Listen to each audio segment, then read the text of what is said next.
안녕하세요. 엄마로서의 삶에 회의를 느낀 60대 여자입니다. 한 아이를 키우기 위해선 온 마을이 필요하다라는 말, 살면서 한 번쯤 들어보시지 않으셨나요? 저는 이게 우리나라에서 생긴 말인 줄 알았더니 아프리카의 속담이더라고요. 사람 하나를 키우는 데는 부모의 노력뿐만이 아니라 이웃과 학교와 같은 타인들의 협력과 교육이 필요하다는 건 지구촌 어디를 가든 마찬가지인가 봅니다. 그리고 30여 년 자식 둘을 키운 지금, 곧 40을 앞둔 자식놈 키우는데도 남의 집 손을 빌리게 된 웃기지도 않은 경험을 했네요. 부끄럽고 지금도 마음 깊숙이 애들에게 미안하기도 하지만 젊었을 적 아들들을 제 손이 아니라 저희 어머니 손을 빌려 키웠습니다. 변명을 하자면 그 당시 제겐 별다른 선택지가 없었거든요. 28살 때 건설업체에서 일하던 남편이 도로 포장 작업을 하다가 롤러에 깔리는 사고를 당한 후 저는 혼자서 2살 터울의 아들 둘을 키워야 했어요. 원래도 넉넉지 못한 형편이긴 했지만 그래도 남편과 함께라면 가난도 이겨낼 수 있었습니다. 근데 그런 정신적인 버팀목이자 집안의 가장인 남편이 세상을 떠나니 저는 세상에 홀로 남은 것보다 더 막막한 고통을 겪어야 했죠. 아직도 기억이 납니다. 그 당시 애들을 맡길 곳도 없어서 어린 첫째 아들 손을 붙들고 둘째 아들을 포대기에 둘러엎은 채 사고 연락을 받은 병원으로 간 그날이 말이죠.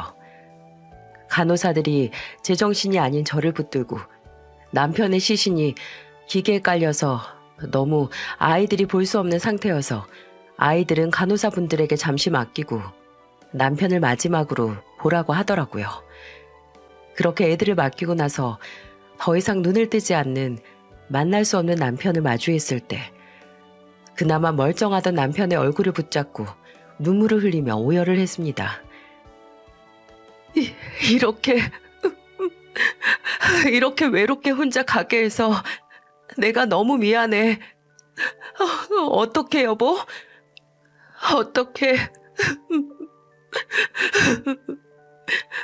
사랑해. 내가 우리 수찬이 아빠 많이 사랑해. 미안해. 속으로는 어떻게 이렇게 날 두고 가냐 원망을 하고 싶기도 했습니다. 나 혼자 애들을 데리고 어떻게 살라고 하면서 말이죠. 하지만 저와 아이들을 두고 가는 남편의 마음도 편치 않았겠죠.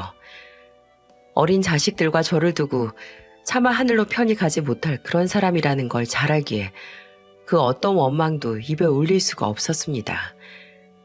한순간에 남편을 잃은 전 어머니께 아이를 맡기고 생활비를 벌기 위해 일했습니다.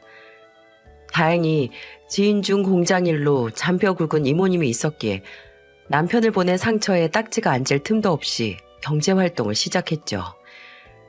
그 당시 처음 일했던 곳이 통영에 있는 굴 양식장이었거든요. 이모님께서 당장 가까운 곳에 자리가 안 났는데 아는 분이 그곳에서 반장으로 있다고 딱 3달만 거기서 일하고 그 후에 본인이 조금 더 편한 일자리를 알아봐 주신다고 하더라고요. 양식장 근처 기숙사에서 지내면서 집에는 일주일에 딱 하루만 올 수 있었지만 그래도 3달만 고생하면 집에서 오고 갈 수 있는 공장에 취직할 수 있다니 그 당시 저에겐 감수할 만한 기회였습니다.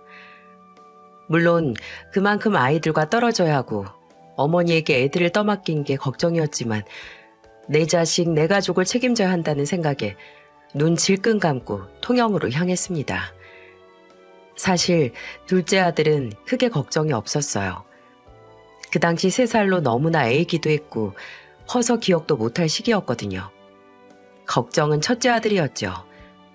워낙 애가 어려서부터 습기도 없었고 사랑을 잘 붙이지 않았던 터라 제가 잠시 외출만 해도 바짓가랑이를 붙들고 늘어지던 애였으니 3달간 일주일에 6일을 엄마 품에서 떼어놓는다는 게 엄마로서 큰 죄를 짓는 것 같았습니다. 지금도 5살짜리 아이 붙들고 어떻게든 엄마가 일하러 멀리 떠난다는 걸 설명하기 위해 쩔쩔매던 기억이 납니다. 그렇게 저는 3달 동안 가족을 위해 생활비를 벌기 위해 떠났고 제 아들들은 엄마와 떨어져서 할머니와 함께 지냈죠. 먼 곳에서 애들과 떨어져서 어찌나 외롭던지 매일 밤마다 애들 사진을 가슴에 품고 잠들었습니다. 그리고 얼른 주말이 오길 기다렸죠.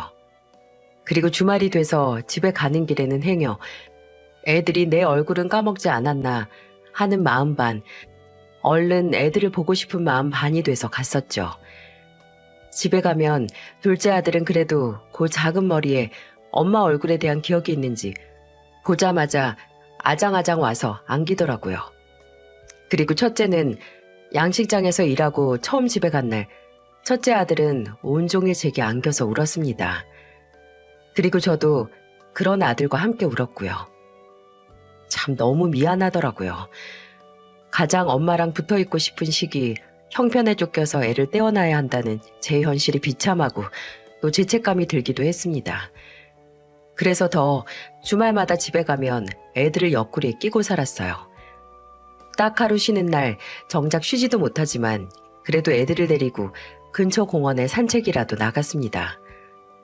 근데 그렇게 엄마한테 붙어있고 제가 통영으로 떠나는 날마다 제 바지가랑이를 붙잡고 늘어지며 가지 말라던 첫째 아들이 점점 무뎌지는 것 같았어요.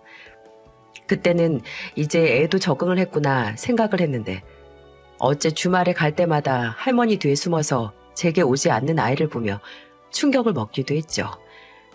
이제 아이에게는 자주 보지 못하는 엄마는 필요 없나 하고요. 어머니는 제게 얘가 원체 예민한 애니까 너무 걱정 말라고 하셨어요. 나중 되면 자식들은 나이가 들어 부모가 그때 어쩔 수 없이 그럴 수밖에 없었다는 걸 다 이해하게 된다고요. 그때는 그 말을 믿었습니다. 믿을 수밖에 없었죠. 그 말을 믿어야 제가 버틸 수 있었으니까요. 근데 가족을 위해 했던 제 선택이 이런 결과를 낳을 줄은 몰랐네요. 저는 20년이 넘도록 총 5군데의 공장에서 일했습니다. 양식장에서 석 달을 보내고 나서는 이모님이 소개시켜 주신 가죽 공장에서 일했고 그 후에 형편되는 대로 이곳저곳을 돌아다녔죠. 오랜 노동으로 인해 이미 30이 넘어서부터 손가락 마디마디 류마티스 관절염으로 고생을 했습니다. 스테로이드 성분의 약을 좀 오래 복용을 해서 손가락에 변형이 좀 왔는데 통증만 잡히면 그럭저럭 버틸만 했습니다. 그리고 무엇보다 울퉁불퉁해진 엄마의 손가락을 매만져주는 둘째 아들이 있었기 때문이었죠.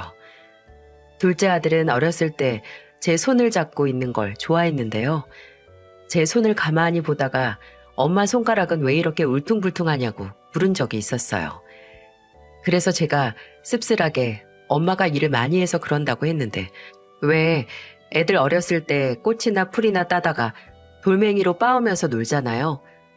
근데 하루는 날이 너무 좋아서 애들 데리고 근처 공원에 가려고 했는데 첫째 아들은 집에 있겠다고 해서 둘째만 데리고 나갔었어요. 공원에 앉아서 둘째가 볼볼거리면서 노는 거 보고 있었는데 한창 풀이랑 꽃잎을 가져다가 돌멩이로 빻고 있던 둘째가 빻은 꽃잎이랑 풀을 섞어서 제 손가락에 가만히 발라주는 겁니다. 수찬아, 이게 뭐야? 이거 엄마 손가락 아픈 거 나으라고 바르는 거야. 내가 만든 약이야.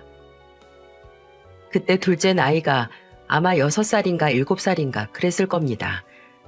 그때 아무리 뼈와 근육이 변형될 정도로 일한다고 해도 어린 아들이 나를 이렇게 걱정해주고 생각해준다는 생각에 그래도 애들 곁에 있는 시간을 희생해 가족의 미래를 위해 돈을 번 걸 후회하지 않을 수 있기도 했네요.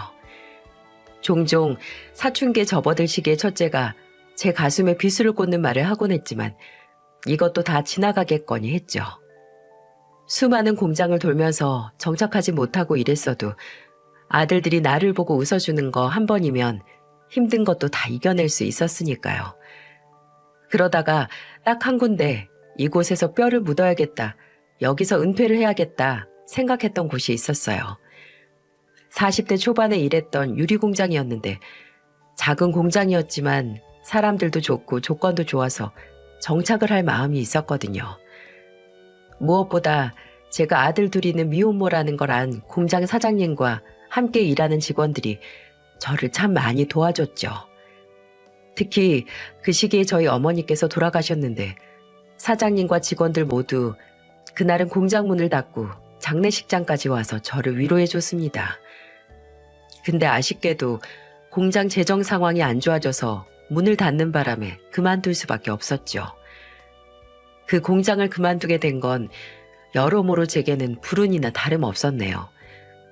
정든 사람들과 헤어지고 처음으로 계속 일하고 싶던 직장에서 나오는 것도 힘들긴 했지만 그 후 옮긴 공장에서 평생 지워낼 수 없는 큰 상처를 얻게 됐거든요.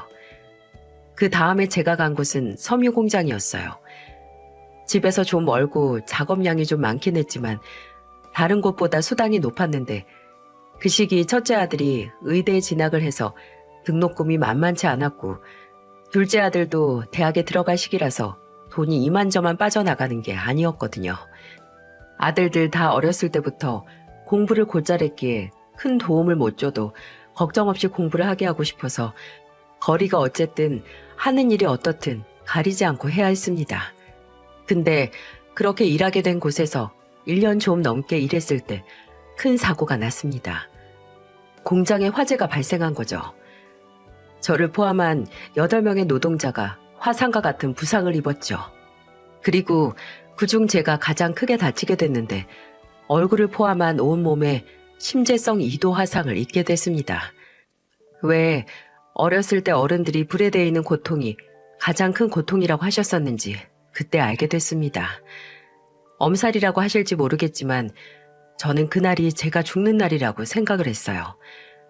화상을 입으면서 쇼크로 정신을 잃었는데 그 짧은 순간에 아들들 얼굴이 순식간에 지나가면서 나는 아직 갈 때가 아니라는 생각을 했거든요. 첫째 아들은 의대만 6년 다녀야 했고 둘째는 대학에 입학한 후 동시에 공무원 준비도 하고 있었는데 내 자식들 나 없이도 잘 살 수 있는 모습 보고 눈을 감아야 마음 편히 남편 곁으로 갈 수 있었을 테니까요. 그렇게 정신을 잃고 병원에서 눈을 떴을 때 어렸을 때부터 잘 울지 않던 둘째가 눈물 범벅이 돼서 저를 보며 울고 있었고 그 뒤에 첫째를 봤을 때 아, 하늘이 내게 기회를 줬구나 싶더군요. 저승으로 끌고 가지 않을 테니 아들들과 함께 더 살라고 말이죠. 그 후 저는 1년 반에 걸쳐서 화상수술만 5회를 받아야 했습니다. 등 허리 쪽에는 3도 화상을 입어서 피부 이식까지 진행해야 했고요. 그리고 그때마다 둘째 아들은 학교까지 빠져가면서 제가 수술하는 날마다 함께 병원에 와주고 간병까지 자처했습니다.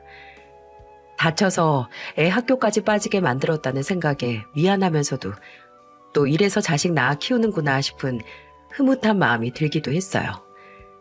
첫째 아들은 워낙 의대는 공부량도 많고 곧 졸업을 앞둔 터라 많이 바빠서 첫 번째 수술 이후에는 같이 와주지 못했고요. 그때는 그저 첫째가 동생을 많이 믿어서 엄마를 맡기나 보다 하는 마음으로 이해를 했는데 제가 피부 이식 수술을 받을 때는 다른 수술보다 좀 많이 떨었어요. 근데 그때 둘째가 중요한 시험이 있어서 병원에 오지 못했거든요. 그래서 둘째는 첫째에게 형이 좀 가줘라 라고 했지만 첫째는 마찬가지로 공부 때문에 가지 못한다고 거절을 했습니다. 둘째는 원래 가족에게 무뚝뚝하고 차갑게 대하는 첫째에게 이런저런 불만이 있긴 했어도 말다툼을 할 정도로 사이가 안 좋진 않았어요. 근데 그날은 둘째가 형에게 언성을 높이더군요. 작작 좀 해라.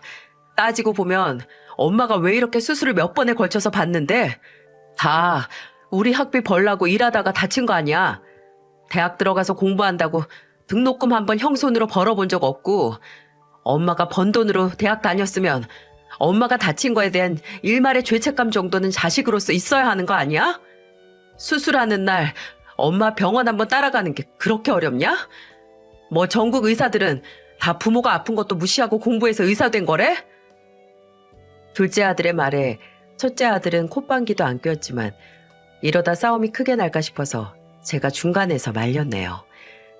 어차피 제 동생이 함께 가주기로 해서 괜찮다고. 이모가 오니까 걱정 말라고 둘째 아들의 마음을 안심시켰죠.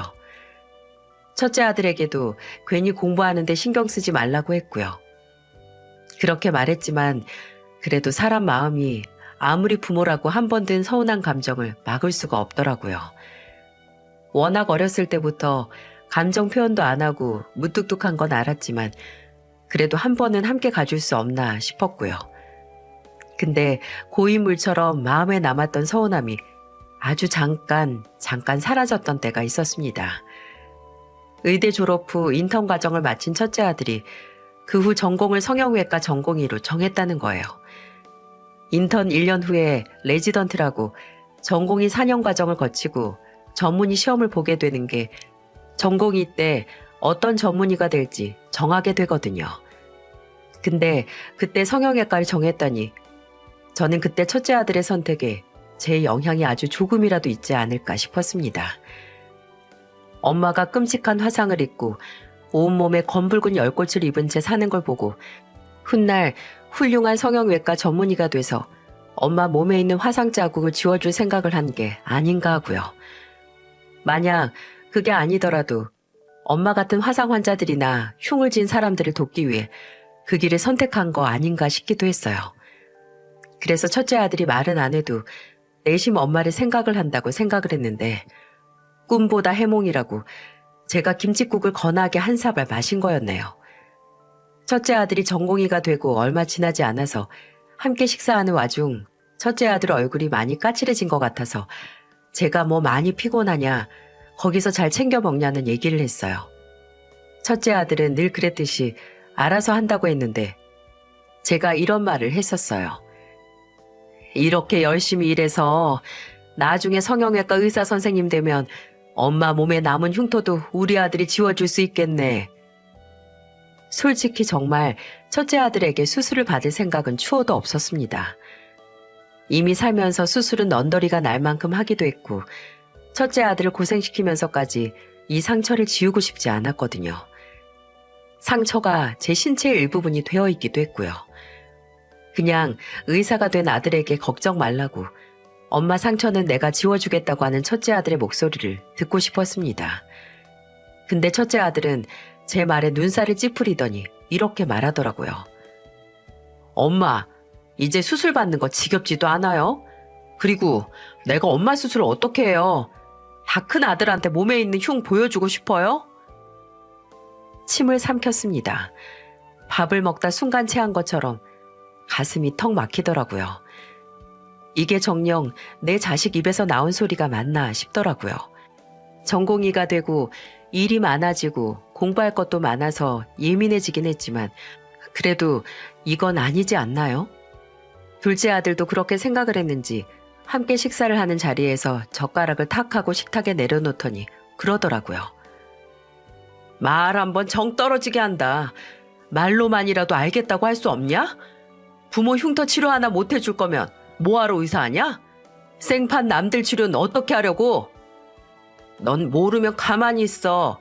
원래 실력 좋은 외과의도 가족 수술 때 집도 안 하는 법이야.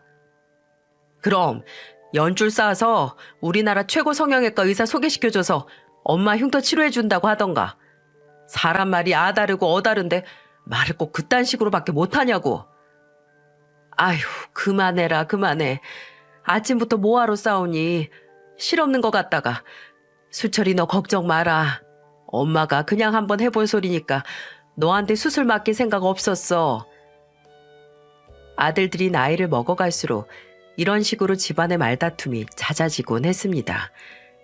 첫째가 제게 차갑게 굴거나 버릇없이 굴면 둘째가 저 대신 화를 내주는 것 말이죠. 그래서 조금이라도 조짐이 보이면 아들들 입을 막아버렸어요. 괜히 저 때문에 형제 사이가 점점 틀어지는 걸 원치 않았거든요. 어쩌면 이렇게 덮어두고 가는 제 습관 때문에 첫째가 점점 차가워지고 이기적이기까지 한지 모릅니다. 제가 어렸을 때 첫째를 할머니 손에 맡기고 일을 했던 미안함과 죄책감 때문에 자식에게 강하게 하지 못하고 뭐든 얘 성격은 원래 이러니까 하고 넘어가곤 했으니까요. 근데 부모의 죄책감은 자식에게도 또 부모인 나 자신에게도 지독한 독이 되었습니다. 둘째 아들은 공무원 시험 합격 후에도 저와 함께 살았고 첫째 아들은 전문의 합격 후에 따로 방을 얻어서 바로 독립을 했습니다. 서른 중반으로 나이가 차기도 했고 또 일하는 병원에서 가까운 곳에 살고 싶다고 하더라고요. 한 지붕 아래서 살아도 얘가 집에 있는 건가 할 정도로 집에서도 말도 잘 안 하고 방 밖으로도 잘 안 나왔기에 나가 살기 시작한 후로는 첫째 아들이 과장 조금 보태서 죽었는지 살았는지도 몰랐어요. 제가 내색은 안 했어도 속으로 걱정을 하고 있다는 걸 아는 둘째가 따로 첫째에게 연락을 해서 상태를 보고 제게 말해주기도 했죠. 근데 이건 아닙니다. 아무리 제가 아들들을 잘 이해한다고 해도 이건 아니에요. 첫째 아들이 36이었을 때였어요. 하루는 둘째 아들이 제게 심각한 얼굴로 이렇게 말하는 겁니다. 엄마, 저번 주에 잠깐 형을 만났는데요. 나도 이걸 어떻게 말해야 할지 모르겠어요. 엄마, 형 결혼한대요. 다음 주에 상견례 하고요. 이게 무슨 소린가요? 연애를 하는 것도 몰랐는데 결혼이라니. 워낙 지 얘기를 안 하는 성격이라고 100번 양보를 해도 이건 경우가 다르죠. 아직 며느리 될 사람 얼굴도 못 봤는데 당장 상견례라니. 근데 그때 불현듯 몇 주 전에 첫째 아들이 제게 전화로 본인 태몽이 뭐고 몇 시에 태어났는지를 물었던 게 기억이 나더라고요. 원래 그런 걸 궁금해하는 애가 아닌데 혹시 결혼 전 궁합을 볼 때 쓰려고 한 건가 싶더군요. 근데 놀랄 건 이뿐만이 아니었습니다. 근데 그 상견례 저만 왔으면 좋겠다고 하더라고요. 엄마는 나중에 따로 식 올리고 만나게 한다고요. 내가 형 멱살 잡고 제정신이냐고 엄마를 왜 빼냐고 나도 안 간다고 했는데 일단 엄마가 알고 계셔야 할 것 같아서요. 이 감정을 어떻게 설명을 해야 할지 비참함과 배신감, 지금까지 살아온 삶에 대한 회의감마저 들더라고요. 삶의 전체가 자랑스럽다고 할 수는 없지만 그래도 부끄러운 삶은 살아오지 않았다고 자부했는데 제 자부심 중 하나였던 첫째 아들이 저를 부끄러워하고 있었다는 걸 알고 그대로 주저앉고 싶었습니다. 도대체 왜 지 엄마를 지 결혼식에서 없는 사람으로 만들려고 하는 건지 그 이유를 알아야 했기에 첫째 아들을 집으로 불렀어요. 집에 온 첫째 아들에게 묻고 싶은 건 수천 개였지만 당장 무슨 생각으로 나를 네 인생에서 지우려고 했냐고 물으니까 그 입에서 나온 말이 가관이었어요. 장모님 되시는 분이 점, 미신 뭐 그런 걸 잘 믿는 분이세요. 근데 아는 선배 말이 원래 몸에 화상 흉터가 있는 사람이 들어오면 집안에 화를 불러온다고 하잖아요. 원래 미신 맹신하는 어르신들은 그런 거 믿는다고. 그래서 그랬어요. 내가 엄마가 창피해서 그런 게 아니고 이 결혼 꼭 하고 싶어서요. 너 그게 네 엄마 창피하는 거야. 뭐? 집안에 화를 불러와? 그래서 네 엄마 세상에 없는 사람 만들어서까지 그 결혼 하고 싶다는 거냐? 네 장모가 너한테 행여 자네 어머니 몸에 화상 자국 있으면 결혼 반대한다고 그랬어? 그건 아닌데 혹시 모르잖아요. 혹시. 그냥 조금이라도 잡음 나올 만한 거 미연에 방지한 거라고요. 그리고 세상에 없는 사람 안 만들었어요. 비약 좀 하지 마세요. 유정이나 장모님, 장인어른께 어머니가 당장 몸이 안 좋으셔서 만나지 못한다고 그렇게만 말했어요. 엄마, 나 결혼할 집안 장인어른이 중소기업 대표예요, 대표. 나 결혼만 하면 처가 돈으로 엄마 아들 잃은 건 병원 개업하는 건 시간 문제라고요. 엄마, 정말 아들 위해서 이 정도도 못 해줘요? 이제 와서 뭐? 엄마 아들? 말장난 하지 마, 이놈아. 네가 나한테 어떻게 이러니? 내가 어쩌다 몸이 타들어가는 고통도 감수하고 이랬는데 너는 나한테 이러면 안 되지, 너는. 내가 정말 이렇게까지 말 안 하려고 했는데 엄마, 부모면 그 정도는 당연한 거 아니에요? 세상에 낳아놨으면 자식을 위해서 그 정도 희생은 당연한 거 아니냐고요. 형, 말 다 했어? 뭐 맡겨놨냐? 엄마가 몸이 부서져라 일한 덕분에 편하게 공부해서 의대 간 주제 뭐 당연한 거라고? 네가 지금 누구 덕분에 그 잘난 중소기업 대표 사위 되는 건데 그 집에서 너 의사 아니면 받아줬을 것 같아? 네가 누구 돈으로 의사 됐는데 말을 그따위로 해? 이 자식이 형한테? 야, 너 더 말해봐. 막말로 엄마가 돈이나 벌어왔지? 그 왜 우리한테 부모 노릇한 게 얼마나 되는데? 돈만 벌어다 주면 대단한 부모야? 정작 필요할 때는 옆에 안 있어주는 게 무슨 부모라고 그렇게 싸고 돌아? 나 마음 같아서는 혼주석도 비워두고 싶어. 이 빌어먹을 자식이? 야, 너 이리 와. 당장 이리 안 와? 둘째 아들은 기어코 첫째 아들의 멱살을 잡고 말았습니다. 저는 그런 둘째를 말렸고 첫째에게 말했어요. 그래, 네가 그리 그 결혼하고 싶으면 네 엄마 세상에 없는 사람 만들어. 안 말릴게. 네 결혼식도 안 간다 나는. 지가 원해서 고아되겠다는데 누가 말리겠니? 그 대신 앞으로 내 아들로서 뭐 하나 부탁하지 마라. 결혼 하나로 평생 자식들 위해 일한 나를 없는 사람 취급하는 아들 나도 필요 없으니까 마음대로 네 인생 살아. 저는 절대 첫째 아들의 상견례에 참석을 안 하겠다고 했습니다. 첫째 아들은 지가 원하는 게 이루어졌음에도 뭐가 불만인 건지 아무 말도 하지 않고 불만인 얼굴을 하며 집을 나갔죠. 둘째는 형이고 뭐고 필요 없다고 저 자식 내가 가만 안 둔다고 했지만 저는 너라도 상견례 가족으로 참석을 하라고 했습니다. 그래도 미운 자식이라도 자식이라고 차마 상견례에 혼자 보낼 수 없더라고요. 참 이 정도면 중증이죠. 그리고 둘째에게 들은 상견례 날 그냥 아무 생각도 하고 싶지 않아서 그날은 꼭두 새벽부터 일어나 대청소를 했습니다. 집안을 빡빡 닦으며 머리를 비웠어요. 저 없이 지 처가가 될 집안 사람들과 웃고 있을 첫째 아들을 생각하면 배알이 뒤집혔으니 말이죠. 근데 초저녁쯤 끝날 거라고 생각했던 상견례가 일찍 끝났더라고요. 제게 등 떠밀려 나간 둘째 아들이 집에서 나간 지 3시간 만에 잔뜩 굳은 얼굴로 돌아왔거든요. 뭐야, 수찬이 너 왜 이렇게 일찍 왔니? 엄마, 저 사고 쳤어요. 사고? 무슨 사고? 한숨을 푹 쉬며 넥타이를 푸른 둘째 아들은 제게 기었고 참지 못했다고 하며 몇 시간 전 상견례에서 무슨 일이 있었는지 말했습니다. 그날 만난 사돈 어른과 사부인 그리고 첫째 아들의 결혼 상대 모두 첫인상이 굉장히 좋았다고 하네요. 상식적이고 친절해서 고작 미신 하나로 제 화상 흉터를 운운하며 결혼을 반대할 것 같지 않았고 아무래도 형이 결혼 전 괜한 걱정을 했던 건 아닌가 싶었다고요. 한창 식사 중에 사돈 어른께서 첫째 아들에게 이 좋은 날 사부인께서 편찮으셔서 못 만나 뵈서 어쩌냐고 몸은 좀 괜찮으시냐고 물었답니다. 그래서 첫째 아들이 웃으면서 걱정하실 정도는 아닌데 그래도 지금은 안정이 가장 중요할 때라고 하며 거짓말을 했다고 하네요. 근데 그때 둘째 아들 눈에는 태연하게 웃으면서 거짓말을 하는 형이 정말 꼴 보기 싫었다고 하네요. 가증스럽고 소름까지 끼쳤다고요.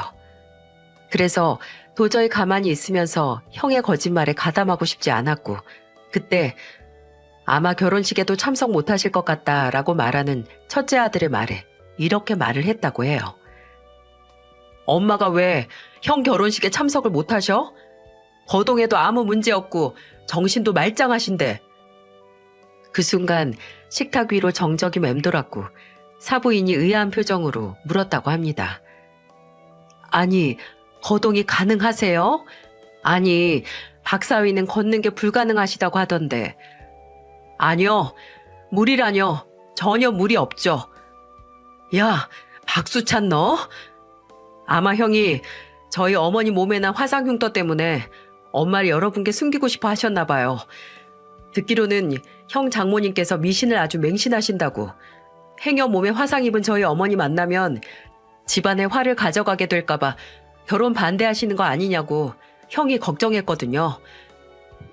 화상? 아니 그럼 사부인께서 거동을 못할 정도로 편찮으신 게 아니라 그저 몸에 화상이 있다고 박서방 자네가 우리한테 숨겨온 건가? 유정아, 너 이거 알고 있었냐? 네? 아니요. 아빠, 저는 전혀. 수철씨게 어떻게 된 거야? 진짜야?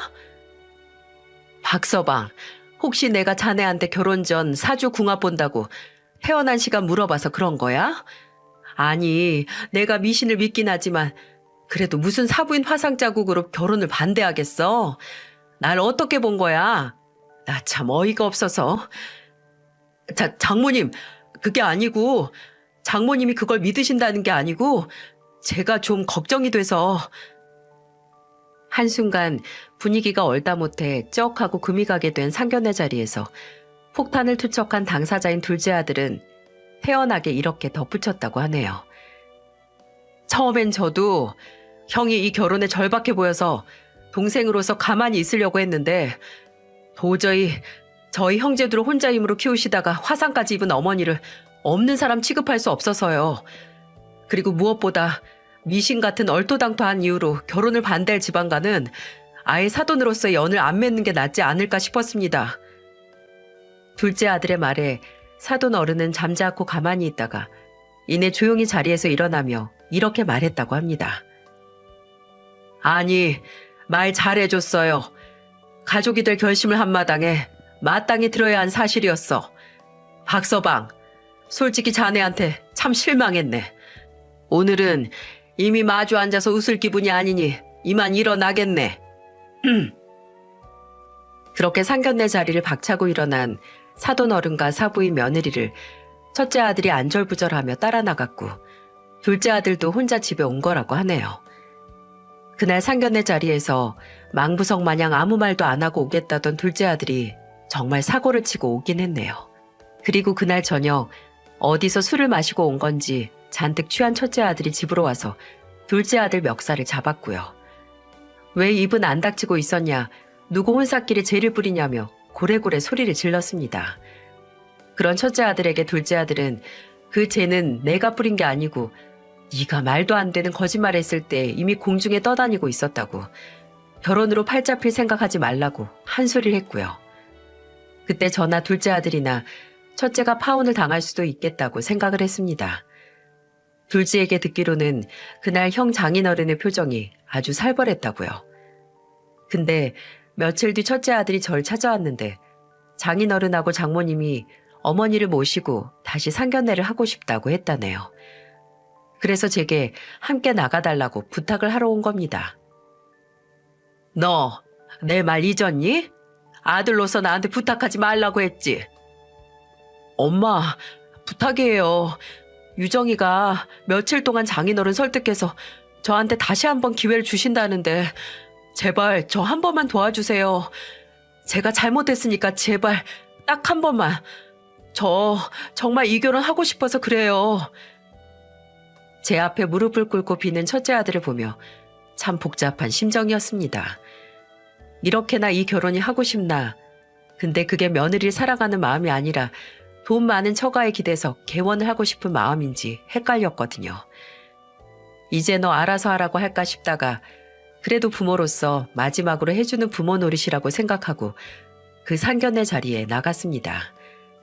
그때는 상견례 바로 전날까지만 해도 내가 그 꼴을 보고도 나가는 게 맞나 싶었는데 지금은 그날 상견례 안 나갔다면 인생의 진귀한 경험을 하지 못했을 거라는 생각이 드네요. 그날 첫째 아들은 연거푸 제게 별다른 말할 필요 없고 다 본인이 알아서 할 테니 걱정 말라는 소리를 해댔습니다. 저는 그 말을 한 귀로 흘리며 초대받지 못한 곳에 가는 심정이었고요. 그리고 드디어 마주한 사돈 어른과 사부인은 둘째 아들의 말대로 첫인상이 참 푸근하고 느낌이 좋은 분들이셨습니다. 이렇게 만나기 전에 문제가 좀 있긴 했지만 말이죠. 근데 이상한 게 사돈 어른의 얼굴이 어딘지 낯이 익더라고요. 약간 진하게 생긴 이목구비와 특히나 눈에 띄게 두툼한 귓볼이 말이죠. 보면 볼수록 낯이 익어서 저도 모르게 빤히 바라보는데 사돈 어른과 사부인이 제게 먼저 악수를 건네시며 인사를 하시더군요. 안녕하십니까. 저 유정이 애비 최태영이라고 합니다. 늦었지만 이제라도 만나 뵙게 돼서 반갑습니다, 사부인. 그때 저도 모르게 아 하고 탄성이 나왔습니다. 사돈 어른의 이름 석자, 제 기억 속에 콕 박혀있는 이름이었거든요. 그리고 그 이름을 듣고 나니 낯익기만 했던 얼굴에서 명확히 예전에 제가 알던 그 모습이 보이는 겁니다. 살이 좀 붓고 머리가 새긴 했지만 그 푸근하고 자신 있는 표정은 나이가 들어도 빛바래지지 않았어요. 확신이 든 저는 모래를 무릅쓰고 음식이 나오기도 전에 사돈 어른에게 물었어요. 저 실례지만 사돈 어른께서 지금 사업을 하신다고 들었습니다. 네, 맞습니다. 사업이라고 해도 뭐 번들을 할 것 없이 작은 사무실이나 다름없습니다. 그럼 혹시 그 전에 공장 운영하시지 않았나요? 허허, 네, 맞습니다. 그 공장이 망해서 문 닫고 얼마 안 있어서 지금 회사 차려서 여직 버티고 있습니다. 아니, 사부인께서 뭐 관상 같은 걸 보시나요? 어떻게 제가 예전에 공장 했던 걸 아셨나요? 이건 박서방한테도 말을 안 했는데. 당연히 알고 있죠. 사장님, 저 그 공장에서 일했던 김미선이에요. 혼자서 아들 둘 키우던. 제가 앞서 정착을 하려고 생각을 했던 유리공장이 있었다고 했죠. 거기는 소규모라서 일하는 직원 수가 적기도 했고 또 공장 사장님도 직원들과 같은 작업복을 입고 함께 일해서 사장님과 직원들 간에 유대가 깊었거든요. 근데 공장이 망하고 나서 연락이 끊겼던 사장님을 제 첫째 아들의 상견례 자리에서 만난 겁니다. 사돈으로 말이죠. 믿겨지시나요? 정말 운명이 다시 만나게 할 생각을 하지 않았다면 만나지 못할 확률인 게 아닌가 싶네요. 제가 그 자리에서 제가 누군지 밝혔을 때 사장님, 아니 사돈 어른의 표정은 아직도 기억이 납니다. 얼굴에 진 주름이 한 번에 쫙 펴질 정도로 눈도 입도 크게 뜨며 제 얼굴을 찬찬히 살피기 시작했고 이내 미선, 김반장 이라고 감탄에 가까운 소리를 내시더군요. 제가 그 공장에서 반장이었거든요. 직원 수가 적기도 했고 제가 반장이었어서 근 20년이 지난 그때도 저를 기억하고 계셨나 봅니다. 아니, 우리 김 반장, 아니 사부인, 이 무슨, 어떻게 자네를 여기서 만나? 여보, 사부인하고 어떻게 아는 사이인지 말 좀 해줘. 나 예전 그 유리공장에서 반장으로 있었던 직원이야. 왜 당신도 기억할 거야? 20대 때부터 혼자 아들 둘 키우는 직원 하나 있다고. 어머, 이게 무슨 인연이야? 너무 신기하다. 그러게나 말이야. 김반, 아이고, 내가 우리 사부인을 계속 예전에 부르던 대로 부르고 있네. 사부인, 저 옮긴 공장에서 사고를 당했다는 걸 듣긴 했어요. 근데 정말 내가 이런 자리에서 우리 사부인을 다시 만날 줄은 몰랐네. 참, 내가 사부인은 늘 마음속으로 응원했어요. 내가 봐왔던 어떤 사람들 중에서도 가장 열심히 살고 성실해서 정말 행복하게 살길 바라던 몇 안 되는 사람 중 하나였다니까요. 알죠. 저 공장에서 일할 때도 저한테 엄청 잘해주셨잖아요. 제가 애들 때문에 근무 시간 조정 필요하면 괜히 눈치 보지 말고 알아서 일정 관리하라고 권한도 주시고. 그거야 스케줄 조정으로 괜히 꽤 안 부릴 거라는 걸 내가 잘 알았으니까 그럴 수 있던 거죠. 내가 우리 김 반장을 얼마나 믿었는데. 그리고 김 반장한테 그저 자식들이 1순위인 것도 알았지. 공장에서 휴식 시간에 나오는 간식들 안 먹고 매일 가져갔잖아요. 애들 준다고. 근데 한창 이곳이 상견례 자리라는 것도 있고 추억에 잠겨 이야기하던 사돈 어른이 갑자기 얼굴을 굳히더니 가만히 숨 죽이고 눈치를 보던 첫째 아들에게 눈을 돌렸습니다. 그리고 지금까지 다정하던 목소리가 마치 꿈이었던 것처럼 무서운 목소리로 호통을 치기 시작했어요. 이 천하의 나쁜 놈! 네? 아니, 장인어른, 갑자기 그게 무슨... 박서방 자네 어머니가 자네랑 자네 동생을 위해서 본인 인생 다 바쳐서 산 거 알아 몰라. 가장 가까이 있는 아들놈이 그걸 몰라서 어머니 몸에 난 화상이 부끄러워서 그런 거짓말을 해? 장인어른, 그건 제가 정말 실수를 했습니다. 저는 그저 노파심에. 듣기 싫어. 자네 어머니 귀하게 키운 아들한테 부끄러운 취급당할 인생 살아온 그런 사람 아니야. 어찌 어머니 희생 발판 삼아 산 자식이라는 게 그걸 몰라. 내가 정말 마음만 같아선 자네 같은 은혜도 모르고 염치 없는 인간 내 딸 짝으로 허락하고 싶지도 않네. 근데 사부인 생각하니 결혼을 반대할 수도 없고 이거 미치겠구만. 열불이 난 사람처럼 후욱하고 뜨거운 한숨을 내뱉는 사돈 어른을 본 첫째 아들은 바로 무릎을 꿇더군요. 마치 벼랑 끝에 몰린 사람처럼 절박하게 장인어른 한 번만 용서해 주세요.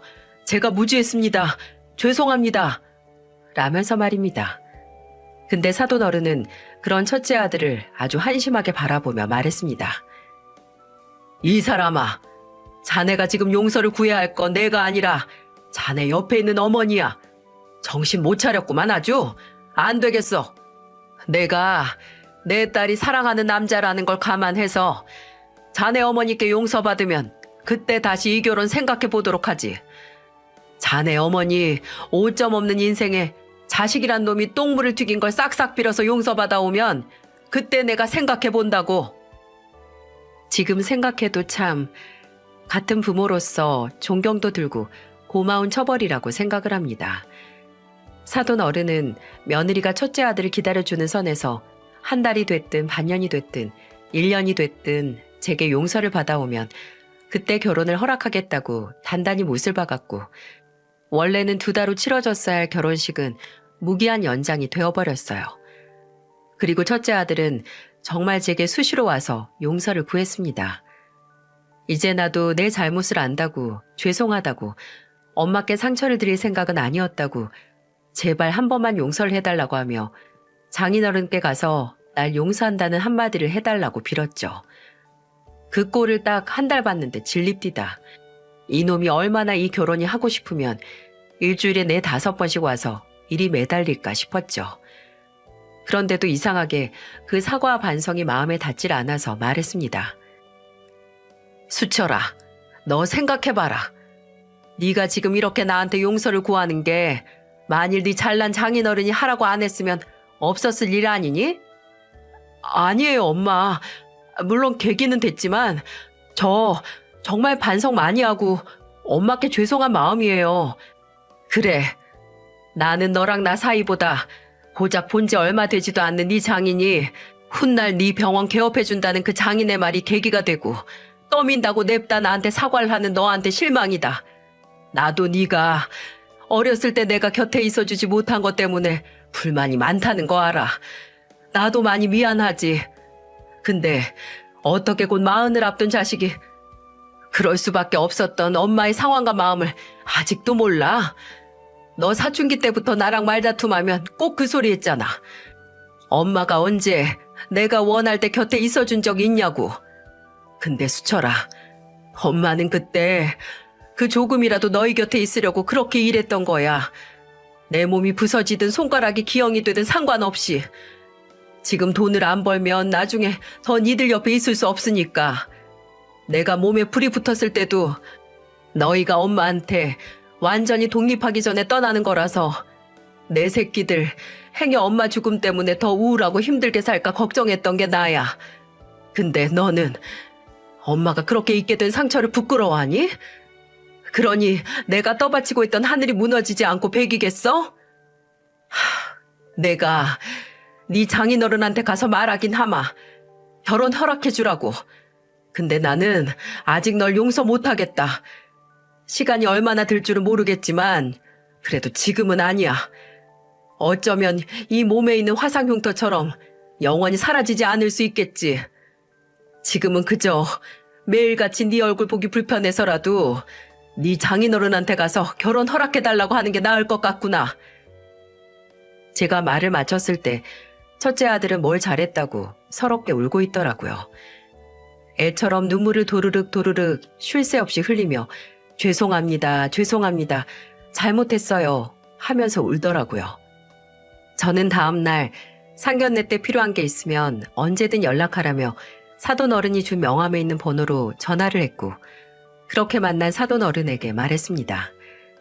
아직 완벽하게 용서를 하지 못했지만 앞으로 두고 보면 되니 이 결혼을 허락해달라고 말이죠. 그랬더니 사돈 어른은 제게 물었습니다. 첫째 아들이 언제 결혼을 해도 상관이 없냐고 말이죠. 저는 크게 상관은 없다고 그저 본인이 원하는 사람과 하는 게 중요하다고 했는데 그때 사돈 어른이 그러더라고요. 사부인께서 상관이 없으시다니. 그럼 결혼식은 제가 내킬 대로 하겠습니다. 제가 보기에 사부인께 저지른 일에 반성을 했다 싶을 때 그때 허락을 할 테니 사부인은 편하게 아들이 달라지는 모습을 지켜보시면 되겠네요. 첫째 아들은 그 일이 있고 장장 1년 만에 결혼식을 올릴 수 있었는데 사돈 어른은 결혼 전까지 정말 수시로 제게 연락을 해서 요새 박서방이 뭐 힘들게 하는 건 없냐, 잘 지내냐, 이번 주에는 몇 번 얼굴 보러 오고 용돈은 좀 두둑이 주고 갔냐고 확인을 했습니다. 그나마 첫째 아들이 제 눈치를 보고 반성을 하고 있다는 걸 들었을 때도 영 탐탁지 않게 생각하던 사람이 끝내 결혼을 허락했던 건 사돈 어른도 부모이기 때문이겠죠. 딸이 그렇게 원하던 결혼을 끝까지 반대할 수 없었을 테니 말입니다. 그리고 첫째 아들은 반성의 시간 동안 제게 총 수십 통에 걸친 편지를 썼는데 거의 다 본인의 행동을 후회하고 죄송하다는 말뿐이었어요. 그 수십 통의 편지 중 이런 부분이 있었어요. 사실 이미 오래전 엄마가 저희를 위해 그런 선택을 하셨고 저희 곁에 있는 시간을 포기할 수밖에 없었던 거 알았어요. 근데 그걸 모르던 시절 엄마에게 괜히 짜증을 부리고 모든 일을 엄마 탓으로 돌리는데 이미 익숙해져 있었고 어리석은 생각에 먼저 엄마에게 다가가지 못했어요. 다 제가 못나고 한심해서 지금까지 엄마에게 수천 번, 수억 번의 상처를 드려서 이제와 용서를 구하는 것도 괴로울 정도로 죄송해요. 그리고 무엇보다 어머니 몸에 난 화상보다도 제가 어머니께 드린 마음의 상처가 더 오래 어머니를 힘들게 하고 슬프게 했을 거라는 생각에 매일 밤마다 잠에 들지 못해요. 엄마께서 언제 이 못난 아들을 용서하실지 모르겠지만 저는 늘 엄마 곁에서 엄마의 아들로서 기다릴게요. 이 편지에서 처음으로 첫째 아들의 진심을 느꼈습니다. 과정이 물론 깔끔하거나 문제가 없었던 건 아니지만 그래도 그동안 첫째 아들 속에 있던 진짜 마음을 알게 된 건 잘 됐다 싶더라고요. 그래도 완전히 첫째 아들을 용서하기엔 모자라긴 했지만요. 그래서 결혼식 날 첫째 아들이 양가 부모님께 인사를 드리면서 제게 절을 할 때 거의 통곡 수준으로 울었을 때 저는 눈물을 단 한 방울도 흘리지 않기도 했네요. 아마 모르는 사람은 저를 보고 냉혈한 어머니라고 생각했을 거예요. 결혼 후에도 첫째 아들은 반성하고 달라지는 모습을 보여줄 생각인지 제 생각보다는 오랫동안 제 눈치를 봤습니다. 그전에는 달에 한 번을 안 하던 안부 연락을 하루에 한 통씩 꼬박꼬박 하질 않나 꾸준히 제게 용돈을 보내고 저와 만날 약속을 잡으려고 하더라고요. 제가 찾아와도 한동안 집 문을 안 열어줬거든요. 근데 나중에 알고 보니 이것도 첫째 아들 혼자만의 행동은 아니었습니다. 둘째 아들에게 듣기로는 며느리가 첫째 아들에게 조건을 걸었다고 해요. 본인과 결혼하고 1년 안에 제 용서를 받지 못하면 결혼을 무효로 하자고 말이죠.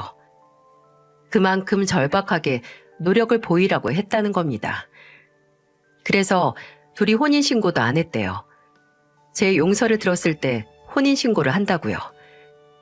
제가 이 말을 듣고 따로 며느리에게 나 생각해서 그럴 필요 없다고 너희가 좋아서 한 결혼인데 나 신경 쓰지 말고 그저 둘이 알콩달콩 살라고 했거든요. 근데 며느리는 고개를 젓더니 단호하게 말하더군요. 어머님이 어떤 분인지 아버지께 익히 들어서 알고 있는데 그런 분에게 상처를 준 자식, 저도 끝까지 개과천선한 모습 안 보여주면 데리고 살 마음 없어요, 어머님. 그래도 지금은 본인도 반성을 하고 있다고 하고 그만큼 달라진다고 하니까 한 번 기회를 준 거지 만약 저하고 결혼하려고 잠깐 바뀐 척 한 거면 저도 뻥 차버릴 거예요. 그게 아버지께서 평생 믿고 일을 맡겨온 어머님에 대한 예의라고 생각해요. 콩 심은 데 콩 나고 팥 심은 데 팥 난다고 대쪽 같고 올곧은 사돈 어른에게서 태어나 자란 며느리는 그만큼 올곧은 심정을 갖고 있더라고요. 첫째 아들과 결혼 후 며느리는 따로 저를 찾아와서 함께 식사를 하고 차 마시는 사이가 됐는데 제게 본인 남편이 저지른 잘못과는 별개로 저와 잘 지내고 싶다고 하더라고요. 참 사돈 어른이 심은 콩에서는 이리 예쁜 콩이 났는데 제가 심은 콩에서는 왜 팥이 나왔는지 모르겠습니다. 그래도 그 팥이 어떻게든 다시 콩이 되기 위해 노력을 하고 있는데 잠시 지켜보는 것도 나쁘지 않겠죠? 행여 나중에 다시 배신당할 일 없게 큰 믿음은 주지 않으려고 합니다. 어쩌겠습니까? 저와 그리고 먼저 떠난 사랑하는 남편이 함께 심은 콩이니 끝까지는 봐줘야겠죠. 그래도 함께 지켜봐 줄 사람들이 많으니 거기서 위안을 얻긴 했습니다. 작년 겨울에 둘째 아들이 결혼을 했는데 그때 첫째 아들이 화해 겸 둘째 아들 결혼 자금으로 3천만 원을 보태줬습니다. 아마 본인이 팥에서 콩으로 가기 위한 투자였겠죠. 앞으로 제가 다시 첫째 아들을 믿고 용서를 할 때까지 몇 년이 걸릴지는 모르겠지만 자식을 세상에 끌어올린 부모로서 천천히 기다려보려고 합니다. 이번 주부터 날씨가 아주 따뜻해진다고 하죠. 추운 겨울이 지나 늘 그렇듯 당연하게 봄이 오는 것처럼 아무리 힘든 고비가 찾아온다 해도 살면서 어떤 일이 우리를 기다리고 있을지 모르니 우리 모두 힘내서 살아갔으면 합니다. 이야기를 들어주신 여러분께 깊은 감사를 드립니다.